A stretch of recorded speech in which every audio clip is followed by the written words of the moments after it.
Our clients love doing business with us because we listen to what they have to say.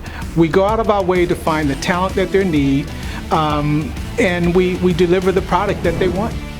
My company, we strive to give great customer service and pricing. We try to give the personal touch for being a smaller business, because it seems like a lot of my clients always say that they can't get in touch with the bigger companies in the office and all that, so I always try to make sure our response time's good and that we reach out to the customer periodically to check in too. We're very blessed. We have some amazing clients. The people that like our stuff, wow. Everything from people coming in at the age of 21 and having their first drink at our place to people in their 80s and 90s hanging out with us and enjoying it. When I first started the business, it was just me, and business grew so quickly that I had to learn how to put on different hats and make everything work.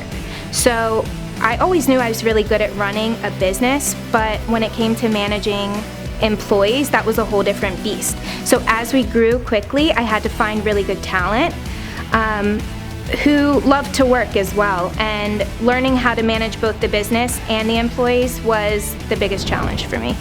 I think one of the hardest things to anticipate for was being able to scale our personnel and figuring out the right steps in the process of what should scale first. We always have a chicken and the egg kind of situation where we're trying to figure out, do we put the people in place and then work backwards from there to get the equipment, or do we buy the equipment and then try and get enough people to handle it? Patience.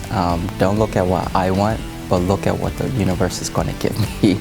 Far too often I said, I want my first ambulance to work right now, and it didn't. It actually took 3 years before I got a bigger, better ambulance, which is able to service more of the community. So practice patience a little bit more and things will come into fruition. I'd say leading a fast-paced company for me is exciting because it's the challenges I get to face every day. How do we execute these? How do we make sure that everything's on point? How do I have the right staff in place for this? Are we communicating with the client very well?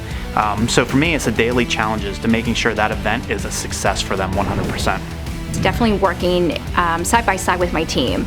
I have a great support team. We employ dozens of housekeepers, a lot of them single mothers, grandmothers. We're really able to offer a flexible opportunity where they can still sustain their lifestyle, be flexible for their kids, and provide a great service at the end of the day. Always find the right people. Find people that you want to spend more time than you spend with your family most of the time.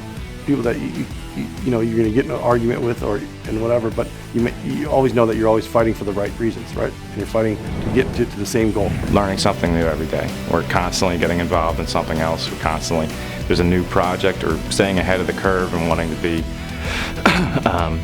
different than our competitors. Sometimes we have to offer different products and services that we're not always familiar with.